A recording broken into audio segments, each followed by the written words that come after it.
Well, well, well. Look what we have here. The face of triumph and the face of dejection, hurt, pain. Last night was a fascinating game between Alabama, Crimson Tide, and the Georgia Bulldogs. First half, Alabama just could not get it together. I don't know what happened, if Jalen Hurts, if he choked up, but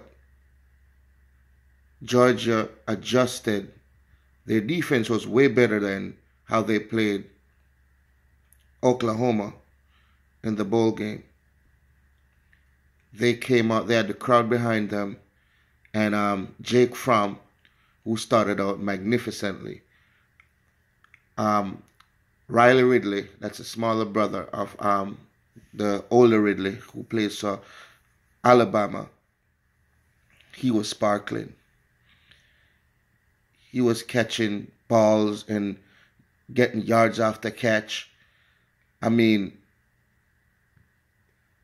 Georgia was just outplaying Alabama, like lights out football.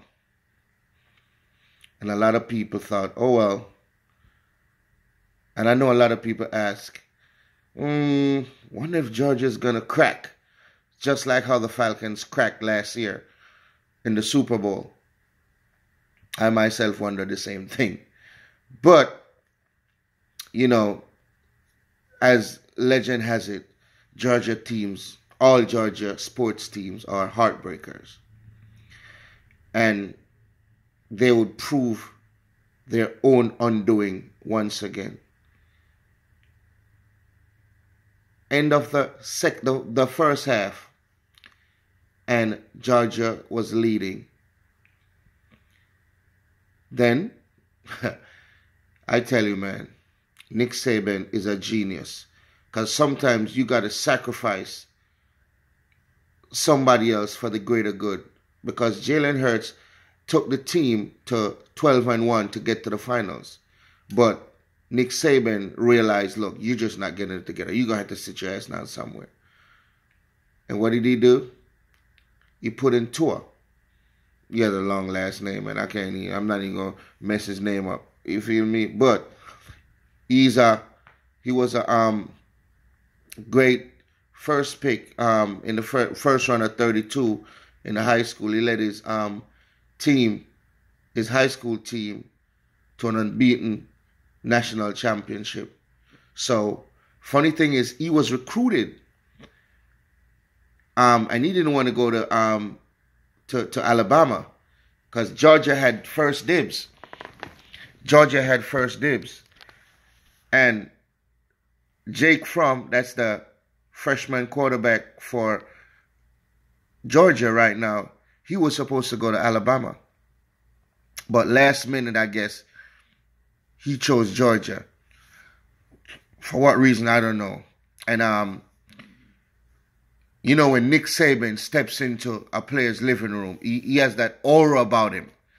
And he could have convinced Tua that, look, man, every player that's been with me for at least 3 years, in the last 6 years, I gave them they got a title.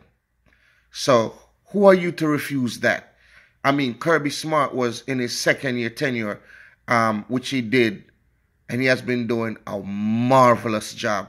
He totally overhauled the Georgia program, and in his second year, got them to a national championship. Now, if that is not good, I don't know. If that's not great, actually. But it was a classic tale against the student going up against the teacher.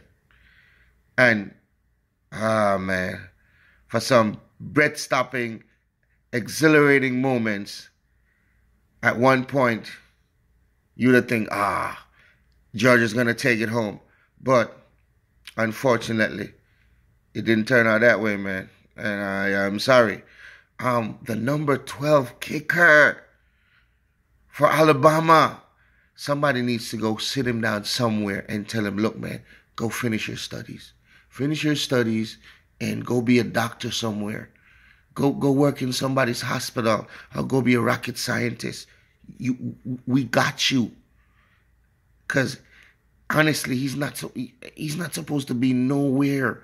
He choked the first three-pointer that was supposed to set the tone of the game.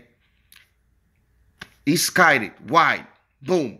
And now 3 seconds left on the clock in regular time after all the hard work. All he had to do was sit on the damn bench and come see put the cherry on the topping. And what did he do? Choked up. You could have, if you was watching the game and you look, some of the Alabama players, they weren't even watching the game because it was like, oh no, this boy gonna kick it away again. And guess what? Sure enough, ran up, got a beautiful snap, boom, hurried the kick, boom, wide left. I mean, it was totally embarrassing. I mean, will he be able to look in his parents' eyes when he go home? Will he be able to look in his teammates' eyes when they go on the bus? Because they know that he almost, like, it was almost as if, not saying it is, and quote, the operatives almost, he almost freaking gave it away. And you'd probably want to say willfully if I didn't know any damn better. So you need to stay away, man. This ain't your thing, man. Go do some doctor thing or something, man. Because these boys thugging out here.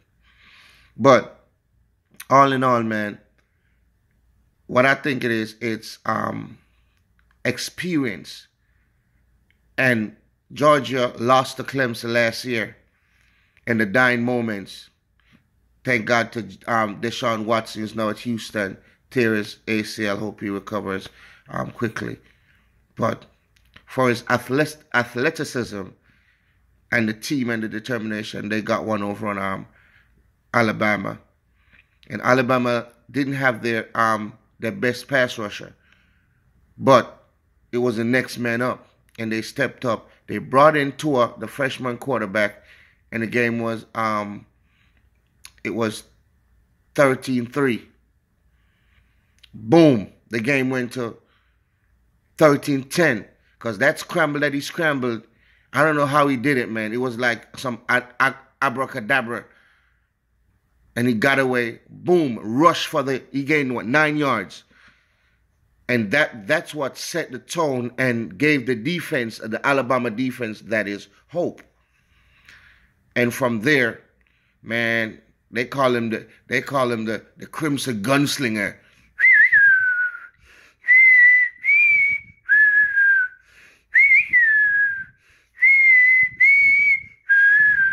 Yep.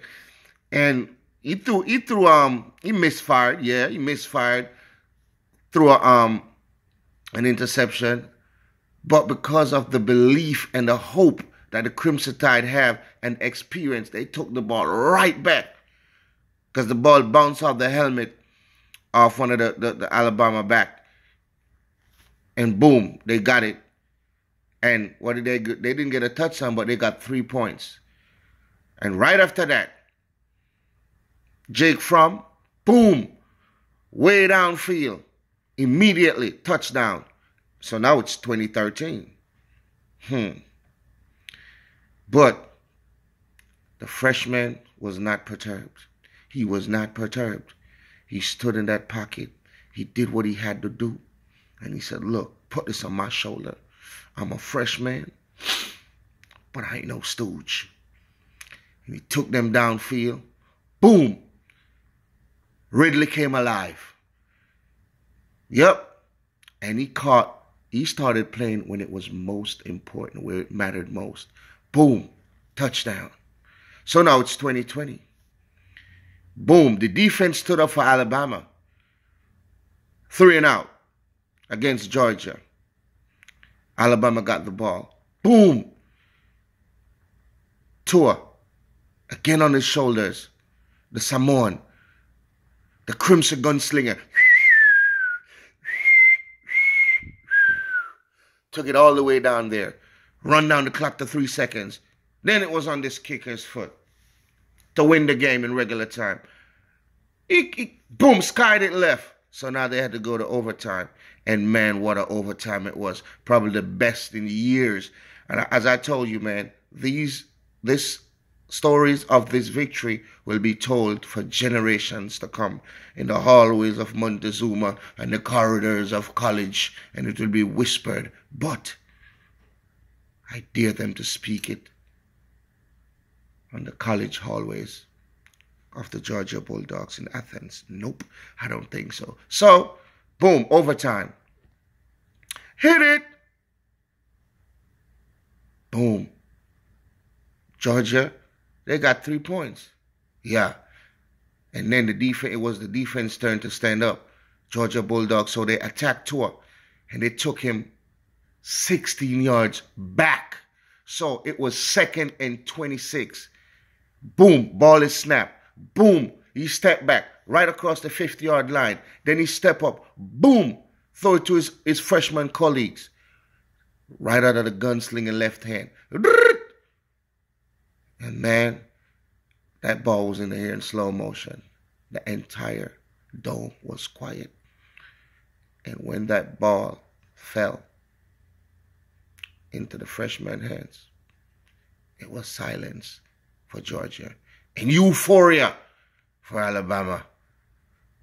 Nick Saban's 6th national championship title. Go Bama. But to be honest, I think Georgia Bulldogs will be a force to reckon with in the coming years.